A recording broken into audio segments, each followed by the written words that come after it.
Hello everyone, कैसे हैं आप लोग। आज हम कंटिन्यू करेंगे क्लास 12 का चैप्टर ऑल्टरनेटिंग करंट।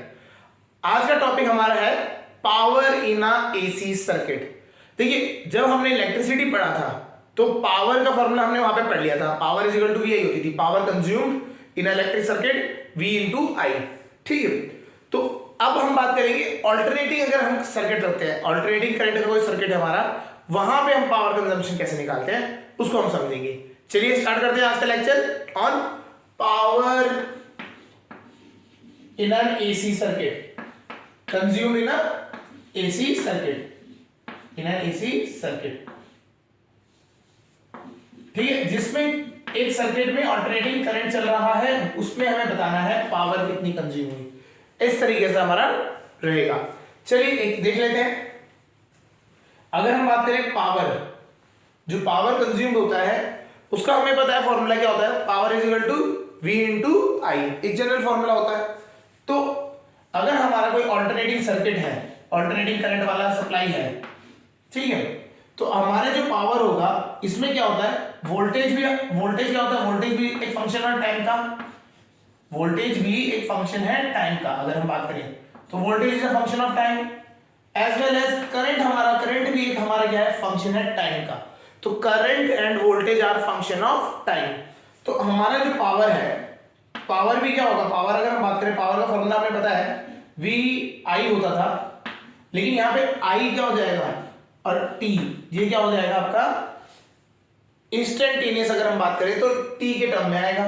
तो पावर हम दो टाइप की बात करते हैं, ये जो अगर आप टाइम के साथ से वेरी करेगा तो हम इसे कहते हैं power instantaneous, instantaneous.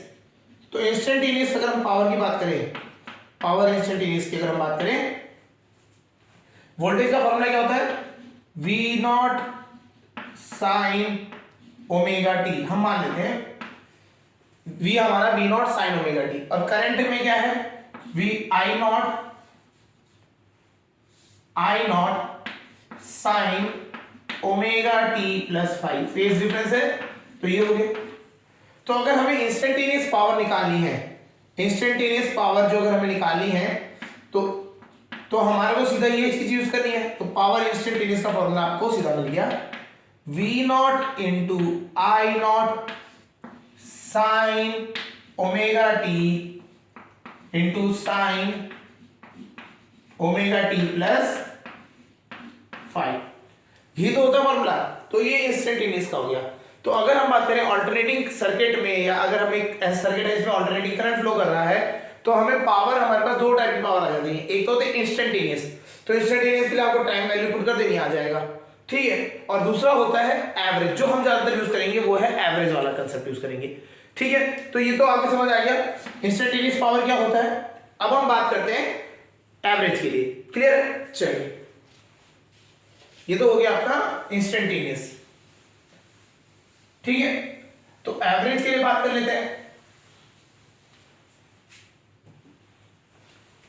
T average, ठीक है।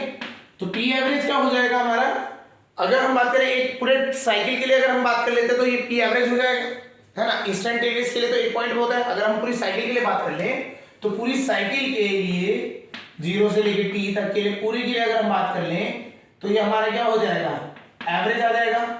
तो इसी को हम यूज करेंगे, dt के साथ इंटीग्रेट कर देते हैं पूरी साइकिल के लिए, ठीक है। तो 0 से लेके t, v का फॉर्मूला क्या था, v नॉट, i का i नॉट आ जाएगा, इसका हमने साइन ओमेगा t मान लिया था।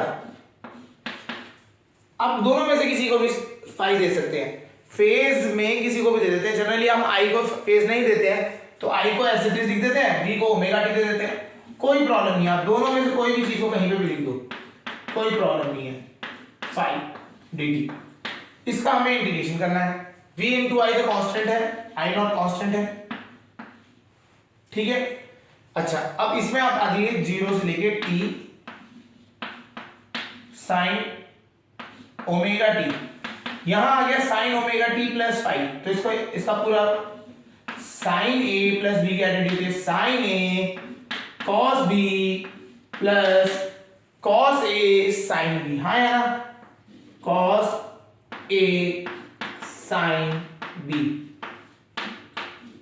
ठीक है, इन dt ये तो है हमारा। चलिए इसको मल्टीप्लाई कर देते हैं, तो v नॉट आई नॉट 0 से t, फॉर्मूला बन गया आपका sine square omega t cos phi plus ये आपका किससे आएगा sine omega t cos omega T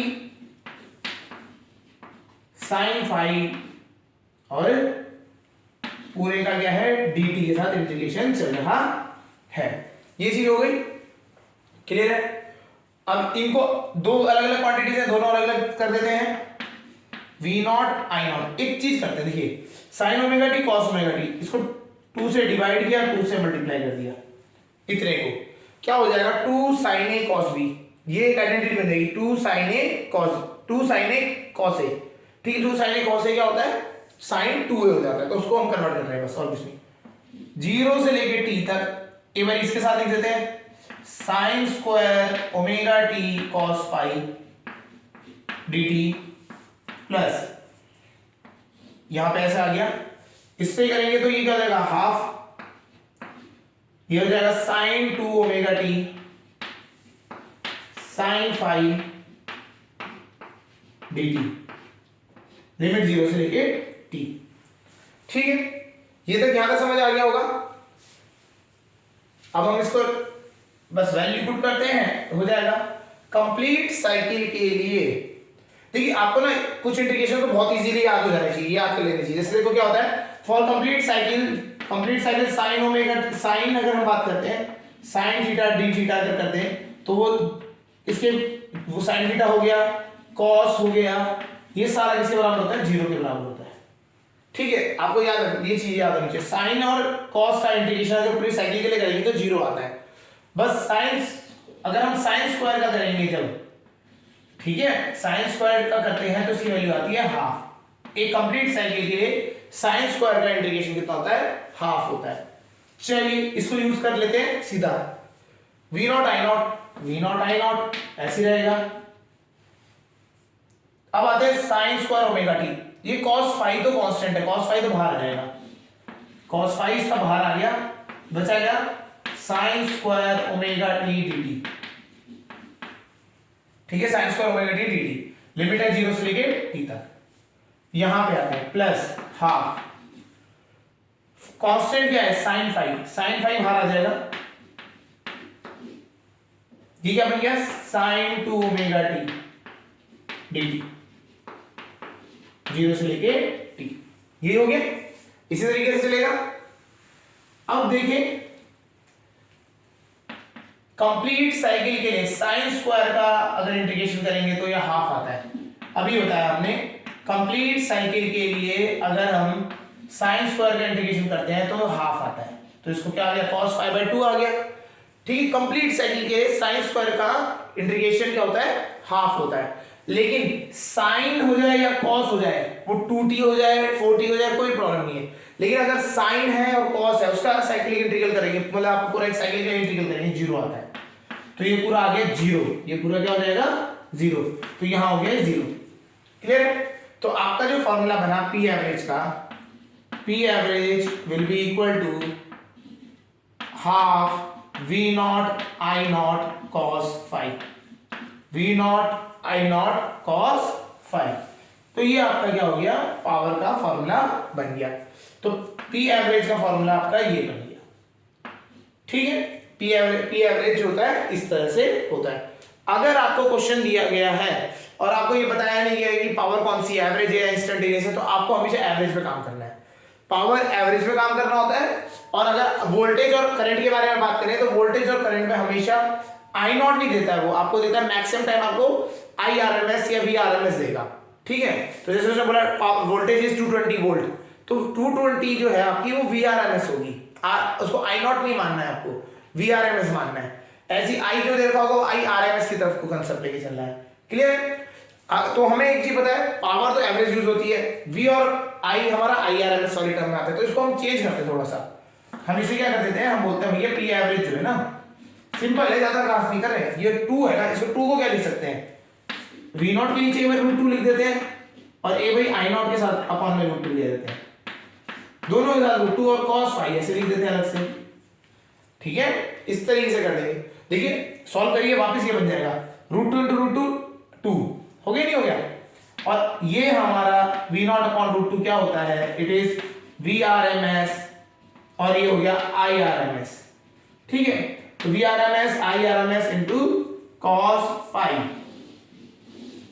ठीक है, ये क्लियर हो रहा है। तो पावर का फॉर्मूला हो गया VRMS IRMS cos phi, VRMS और IRMS तो हमारे को पता है। अब ये cos फाई अगर हम कंपेयर करें DC के साथ ना, तो पावर का जो फॉर्मूला था वहां पे होता था V इंटू आई होता था, है ना, तो यहाँ पे भी V इंटू आई आ रहा है, बस ये cos फाई क्या है, this cos phi is known as power factor, ठीक है, इस cos फाई को एक नाम दिया गया है पावर फैक्टर, पावर फैक्टर। तो एसी में पावर फैक्टर चलता है, बहुत इंपॉर्टेंट रोल है, काफी सारे डिवाइसेस जैसे चोक कॉइल है वो इसी पे पावर फैक्टर पे काम करती है, ठीक है ना। तो पावर फैक्टर दिया जाता है और पावर फैक्टर होता है cos फाई के बराबर, क्लियर हो रहा है, समझ आ गया। तो आपका जो नया फॉर्मूला बन गया पी एवरेज का, तो P average will be equal to, जो ज्यादातर यूज होना है वो है आपका पी एवरेज, अगर हम बात करें तो it is equal to VRMS IRMS into कर देंगे दोनों को, और इसके साथ लगा देंगे पावर फैक्टर cos फाई। ये बहुत इंपॉर्टेंट है, बहुत इंपॉर्टेंट है, अगर इंडक्टर कैपेसिटर कुछ भी लग गया तो आपको cos फाई का कंसेप्ट आ जाएगा, ठीक है, cos फाई, और ये फाई वही है जो हमने पढ़ा था, फेज डिफरेंस जो बनता है वही है ना, ठीक है, तो इसको हम समझते हैं। तो ये भाई समझ लेते हैं अलग अलग टाइप के जो हमने बहुत सारे ओनली रिएक्टेंस ओनली, है ना, अगर हम किस तरीके से काम आता है ये देखते हैं, ठीक है। चलिए पी एवरेज का फॉर्मूला पता लग गया, पावर का फॉर्मूला समझ आ गया। अब देखिए सर्किट के टाइप से, ठीक है, तो हमारा क्या होता है, अगर हम फर्स्ट केस बताएं, अगर हमारा खाली रजिस्टर है, ओनली रजिस्टर, अगर हमारा खाली रजिस्टर है तो हमारा इंपीडेंस Z कितना हो जाता है R, और इसमें हमारा क्या होता है, वोल्टेज और करंट दोनों एक ही डायरेक्शन में होते हैं, कोई फेज डिफरेंस नहीं होता। फाई कितना हो जाता है, cos फाई, फाई हमारा हो गया 0, cos फाई हो गया 1, cos फाई क्या हो गया 1। तो पावर फैक्टर की वैल्यू क्या होती है, 1 होती है, जब हम बात करें किसके लिए, ओनली रेजिस्टेंस वाला केस जब आता है। एसी में अगर हम ओनली रेजिस्टेंस वाला केस आता है तो हमारा क्या होता है, पावर फैक्टर हो जाता है cos फाई, क्लियर है। अगर हम बात करें अगर कैपेसिटर लगा देते हैं, कैपेसिटर लगा दिया तो कैपेसिटर में हमारा बात करें तो इस तरह से बन रहा था आपका करंट, आपका अगर हम बात करें करंट और वोल्टेज, है ना, आपको अगर हम बात इसमें दिखाना होता था करंट और वोल्टेज में, तो इस तरह से बनता था, है ना, आपका क्या होता था, वोल्ट, ये 90 डिग्री का एंगल होता था, इनमें cos फाई क्या होता था आपका 90 डिग्री, cos फाई जो होता था, फाई होता था 90 डिग्री, तो cos फाई 0, ठीक है। आपका जो वोल्टेज और करंट के बीच में जो एंगल होता था वो कैपेसिटर के केस में इट वाज 90 डिग्री, ठीक है, वो 90 डिग्री हुआ करता था, तो वोल्टेज और उसमें इस तरह से आपका आता था cos फाई, ठीक है। इंडक्टर के लिए आते हैं, एल सी होता था, ठीक है, उसमें इस तरह से सर्किट बन जाता था, उसमें क्या करता था, वोल्टेज जो था इंडक्टर में, वोल्टेज जो होता था वो क्या करता था, लीड करता है, इंडक्टर में वोल्टेज लीड करता है, उस कैपेसिटर में वोल्टेज लैग करता है, तो ये 90 डिग्री का लैग था माइनस का, ये 90 डिग्री का था, तो फाई तो cos फाई इसका भी कितना हो जाएगा 0, cos फाई 0, ठीक है, इस तरह से होता था, ये बी सी मान लेते, बी या एल मान लेते, ठीक है, ये हुआ करता था। फिर हमने बात करी थी सी आर और एल आर सर्किट, जब आपका एल और आर लगा है, एल और आर जब आपके लगा हुआ था सर्किट में, ठीक है, तो इसमें क्या होता था, इसमें फेज ऐसा बनता था, V यहां पे हो गया, VL होता था, VR होता था, ठीक है, यहां पे आता था वो फाई। अगर हम इसको इंपीडेंस वाला सर्किट बना दें तो यहां होता था XL और यहां होता था R, और ये होता था हमारा फाई, तो tan फाई हमारा आता था उस टाइम पे, tan phi was XL upon R, ये तो आता था, और ये Z इंपीडेंस हो गया। अगर हम आज अब इसको cos फाई निकालें, इसका cos phi will be equal to, इस वाले केस में cos फाई जो आएगा वो आएगा R upon Z, where Z is the impedance, where z is equal to किसके होता था, इंपेडेंस XL का स्क्वायर प्लस R का स्क्वायर, ये तो होता था फॉर्मूला, ठीक है ना। तो जो हमने पीछे पढ़ा था उसका बस एक रिवीजन हो रहा है यहाँ पे, ठीक है। हमारे को cos एक cos फाई जो हमने निकाले थे वहां पे, तो हम ये यहाँ यूज कर रहे हैं, क्लियर है। तो हमारा LR सर्किट में होता था ये, फिर आता था हमारा CR, ठीक है। CR सर्किट में अगर बात करें, CR में हम खाली सीधा इंपेडेंस वाला ही बना देते हैं ना। इंपेडेंस क्या होता था उस टाइम पे, इस तरह से इधर को दिखाते थे हम XC और इधर R होता था, यहां कुछ बीच में बनेगा इसका Z इंपेडेंस, क्लियर। तो हमारा क्या होता था, ये R/Z आता इसमें यही था, बस इसमें फॉर्मूले में बस यहाँ पे क्या चेंज हो जाता था, XL की जगह पे क्या हो जाता है XC बन जाएगा, क्यों, ये XC हो गया, ठीक है, और ये R हो गया। cos फाई, ये फाई एंगल है, cos फाई R/Z, Z हमारा ये फॉर्मूला होता है, क्लियर हो गया। तो हमारे ये सर्किट सारे हो गए ये वाले। फिर एक हमने पढ़े थे LCR सर्किट में केसेस, तो LCR सर्किट का भी पढ़ लेते हैं, तीनों ही LCR लिख देते हैं। LCR में क्या होता था, LCR में कुछ भी करिए आप, R यहां होता था, इधर को हम मान लेते थे XL माइनस XC, मॉड ले लेते हैं, सीधा ही मॉड ले लेते हैं। अगर सपोज XC बड़ा है तो नीचे को हो जाएगा इस तरीके से, आता इसमें भी फाई यहां पे था, इस साइड को इंपेडेंस यहां Z होता था, R हो गया।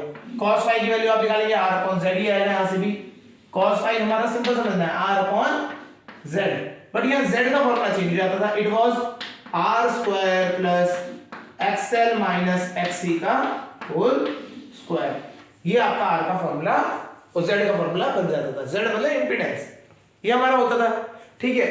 अगर हम बात करें रेजोनेंस के केस में, जब हमारा रेजोनेंस होता है, इसमें भी स्पेशल केस लिए थे रेजोनेंस, जब रेजोनेंस होता था तो Z किसके बराबर हो जाता था, R के, ये हमें पता था, इंपेडेंस किसके बराबर हो जाता था, R के, तो cos फाई किसके बराबर हो जाएगा 1। तो रेजोनेंस की कंडीशन में आपको याद रखना है, पावर जो फैक्टर है वो किसके बराबर हो जाता है, 1 के बराबर हो जाता है, क्लियर। बस ये भी समझ सकते हैं, अगर हम रेजोनेंस की कंडीशन बताएं तो कौन सा सर्किट होता था, ओनली रेजिस्टिव सर्किट होता था, एक रेजिस्टर ही तो होता था। इंपेडेंस और इंपेडेंसेस जो थे उसमें से XL और XC वाला फैक्टर हट जाता था, एक दूसरे को कैंसिल आउट कर देते थे, तो बस खाली रेजिस्टिव लोड था, तो Z इक्वल टू R होगा, और R के लिए क्या था, cos फाई 1 होता है, क्लियर। तो आपको क्या करना है, क्वेश्चन में जब पावर निकालने के लिए आएगा तो आपको पूरा बस फॉर्मूला वही लगाना, VRMS into IRMS into cos phi जरूर लगाना है, ठीक है। चलिए समझ आ गया होगा, इस तरीके से क्वेश्चंस करने पड़ेंगे, ठीक है। अगर हम बात करें पावर का फॉर्मूला, अगर हम इस तरह से देखें पावर क्या होगा, अभी हमने निकाला VRMS IRMS cos फाई, है ना। तो हम इसको थोड़ा मॉडिफाई भी कर देते हैं, कभी कभी आपको ये एवरेज वाला जो है ना, P एवरेज मॉडिफाइड आता है, वो बोल देता है कि यार cos फाई का फॉर्मूला क्या होता है, cos फाई का फॉर्मूला जनरली एक ही है हमारा, हमने अभी निकाले थे सारे केस R/Z। तो अगर मैं इस Z को यहां से उठा के इसके नीचे ले आऊं, यहां से हटाया और यहां लिखाया, तो VRMS/Z क्या हो जाता है, ये हो जाता है आपका IRMS, तो IRMS इंटू IRMS दो बार हो जाएगा, I² RMS इंटू R, इस तरह से भी बन जाता है, क्लियर है। तो इस तरीके से आप ये भी यूज कर सकते हैं, क्लियर। ये वाला आपको ज्यादातर पहले वाला यूज करिए, बहुत सिंपल वो है, cos फाई बहुत जरूरी होता है, इसको निकालिए अपना सॉल्व करिए, ठीक है। चलिए अब हम बात करते हैं पावर फैक्टर का यूज करते हुए, मतलब हम कहां यूज होता है उसके लिए समझते हैं। एक डिवाइस होता है चोक कॉइल, ठीक है, चोक कॉइल। अब तो हमारे यहाँ एलईडीज आ गई, ठीक है, तो अब तो आपको वो चीजें नहीं देखने को मिलेगी जो आज के डेट में बैटन्स यूज होती हैं घरों में, जो आज की डेट में बैटन्स यूज होती हैं, उससे पहले क्या होता था। आज की डेट में तो एलईडी बैटन आती है, पतली सी एलईडी, उसमें अगर देखेंगे तो अंदर बैटन नहीं होती है, एलईडी की स्ट्रिप होती है और कुछ नहीं है ना।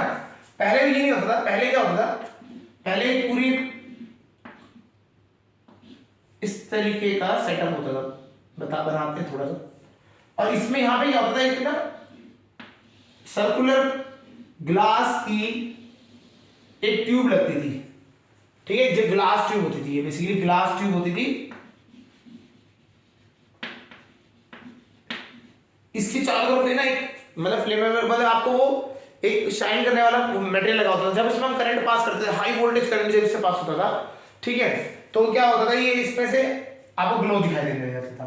तो ऐसे केस में जब ये जो हम ये यूज करते थे, तो चोक को यूज किया करते थे। जब यहाँ पे एक चोक कॉइल हुआ करती थी इधर सेंटर में, अगर आप बहुत पुराने, अगर आप कहीं पे अगर हम अब तो मुश्किल ही देखने को मिलेगा, लेकिन कोई बहुत पुराना इंस्टीट्यूट है या फिर बहुत पुराने बिल्डिंग्स हैं, वहां पे अगर आपको दिख जाएंगे, ये दिख जाएंगी, ठीक है ना। तो ये चोक कॉइल लगे होते थे उसमें। बेसिकली चोक कॉइल क्या होता था, हमारे जो सप्लाई आती थी हमारे घरों में सप्लाई एक ही है, फिक्स 220 वोल्ट, ठीक है। अब इसको जो चलाने के लिए वोल्टेज आपको चेंज करनी है ना।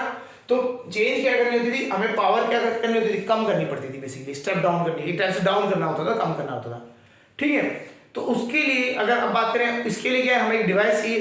तो इन्होंने क्या बोला, दो तरीके हैं। आप एक ये जो अगर आपकी ट्यूब है ना, इस ट्यूब का रेजिस्टेंस बढ़ा दो, इसमें क्या करो, रेजिस्टेंस का बढ़ा दो, ठीक है। अब बस रेजिस्टेंस बढ़ाने में एक प्रॉब्लम है, हीट ज्यादा लिबरेट होगी, ठीक है, हीटिंग ज्यादा होगी। प्लस एक चीज और है कि ये जो आपके जब रेजिस्टेंस बढ़ाते हैं तो आपका लॉस ऑफ एनर्जी ज्यादा होगा, एनर्जी का क्या होगा, लॉस हो जाएगा। तो ऐसे केस में हमें लॉस ऑफ एनर्जी को कम करने के लिए हमने क्या किया, चोक कॉइल को यूज करना स्टार्ट कर दिया। चोक कॉइल में क्या किया हमने, इसी में ये जो ट्यूब है आपका नॉर्मल, इसके साथ में एक ना कॉइल लगा दिया, एक कॉइल लगा दिया, कॉइल सेटअप लगा दिया इसी में, इसी सर्किट में हमने कॉइल सेटअप लगा दिया। अच्छा, ये कॉइल में क्या है, कॉइल के होने की वजह से उसमें एक इंपीडेंस आपका इंडक्शन यूज आ जाएगा L, है ना, इंडक्टर। और इस वायर का ही कॉइल जो होती है ना, कॉइल जो होती थी, कॉइल जो है उसमें हल्का हल्का रेजिस्टेंस होता है, हर एक में रेजिस्टेंस होता है। तो ये बहुत कम रेजिस्टेंस का, R रेजिस्टेंस का इसमें ये जुड़ जाता है। ये R बहुत छोटा होता है, बहुत छोटा, ठीक है, वायर का ही होता है, रेजिस्टेंस ज्यादा नहीं होता इसमें। बेसिकली इंडक्टर ज्यादा होता है इसमें, R is very very less. तो हमने क्या किया, इसको जो पावर, अगर मुझे इसकी वोल्टेज कम करनी है, इसकी वोल्टेज कम करने के लिए मेरे पास दो ऑप्शन है। एक तो रेजिस्टेंस से कम कर देते हैं, रेजिस्टेंस लगा दीजिए, रेजिस्टेंस क्या करेगा, करंट के फ्लो को कम कर देगा, पावर कंजम्पशन कम होगी, ठीक है ना। लेकिन मतलब जो पावर है वो क्या होगी, कम होगी इसके अंदर जाने वाली, ट्यूब के अंदर जाने वाली। वो रेजिस्टेंस ना उस पावर को वेस्ट कर देगा। मतलब आपने क्या किया, सपोज ये ट्यूब है, हमने बोला इसमें करंट नहीं जाना ज्यादा, करंट नहीं जाना, बहुत तगड़ा रेजिस्टेंस लगा दिया। अब क्या होगा, जो करंट आएगा उसको पावर लेके आया वो यूटिलाइज करेगा, तो मैक्सिमम पावर इसको क्रॉस करने में वेस्ट हो जाएगी। इसके पास तो पावर कम पहुंचेगी, और कम पावर से चाहिए ग्लो करने के लिए, कम पावर में ग्लो कर जाएगा आराम से।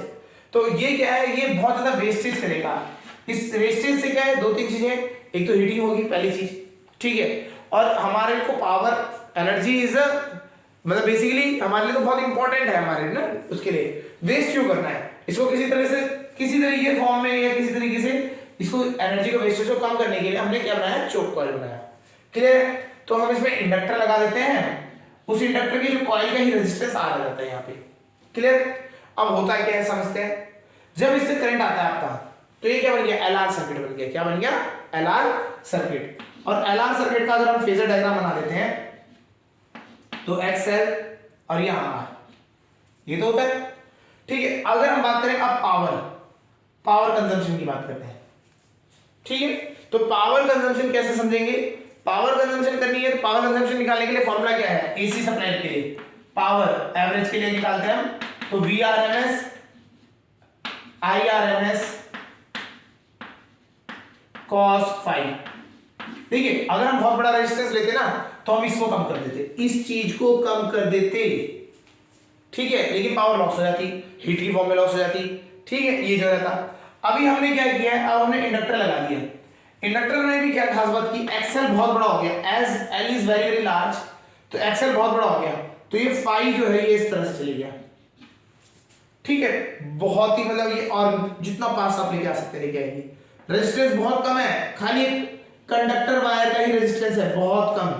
तो इस तरह से ये जो फाई है ना, ये आपका फेज हो गया। फाई जो है हमारा trending to 90 degree, trending to 90 degree, not 90 degree, 90 degree हो नहीं सकता, रेजिस्टेंस वायर जो है उसमें रेजिस्टेंस भी है, ठीक है। चलिए, और अगर गलती से अगर हमने आर को बहुत कम कर दिया, इतना कम कर दिया कि जीरो ही कर दिया, तो क्या होगा, उसमें एक प्रॉब्लम है, वायर में सर्किट, वहां पे कोई रेजिस्टेंस नहीं है, इंडक्टर भैया भूप, क्या होगा, इतनी ज्यादा करंट फ्लो कर जाएगा, रेजिस्टेंस कम होने की वजह से करंट ज्यादा फ्लो कर जाएगा, और ये क्या करेगा, आपका इंडक्टर भी सर्किट खराब हो जाएगा। तो इसे रेजिस्टेंस तो होना जरूरी है, लेकिन बहुत कम हो रहा है। Phi is equal to approximately 9, तो cos 90 कितना होता है, cos 90 इज अप्रोक्सीमेटली 0। तो पावर जो होती है, पावर कंजम्पशन इसमें क्या हो जाती है, बहुत कम हो जाती है। cos 90 कितना होता है, 0 होता है, नहीं होता है, तो पावर जो होती है वो बहुत ही नेग्लिजिबल हो जाती है। क्या हो जाती है, नेग्लिजिबल।